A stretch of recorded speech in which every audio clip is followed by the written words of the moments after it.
Hello, scholars! Today we are going to begin our discussion on the history of the English language. The topic is a mountain of a subject, but for our course it's important that you have an understanding of some of the basics. So let's jump in. We are interested in answering this question: why do we communicate in English? Why are we using this language, these words? In the United States in the 21st century, why do we speak this form of English? To answer this question, we need to recall some history. First of all, let's talk about why we speak English in the United States instead of, say, French or Spanish. You'll probably come up with the answer quickly, that it's because the United States was formerly a British colony. I'm sure you know from history classes that former Spanish colonies speak Spanish and that former French colonies speak French. So that answers why we speak English as a common language versus some other possibilities.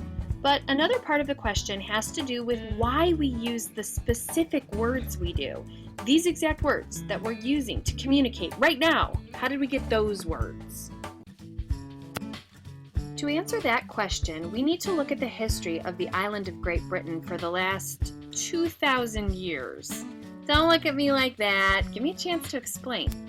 Around 2,000 years ago, a group of people called the Celts were inhabiting Great Britain. All was well until a group called the Romans invaded. Then, for the next several hundred years, the island started getting attacked by some different groups called the Jutes, the Angles, the Saxons, and the Vikings. Finally, in the year 1066, the Normans attacked during the Battle of Hastings. There is a ton of history behind all of these invasions, of course, but the main point we want to see is that each of these invasions brought a new culture to the people living in Great Britain. This means that every time a group invaded, the people who lived there were exposed to new ideas in customs, religion, and language. When the people who lived there began to communicate with the invaders, their languages merged.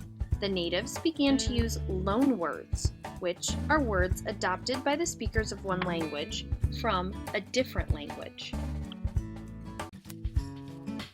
Now we're getting to the real purpose of our first unit, etymology, which is the study of how language develops because of these changes in culture. Coming up in British literature, you'll learn more about each of the cultures that has contributed words to the English language, and we'll learn more about how language has evolved over the centuries. Take luck, scholars! Created using Powtoon.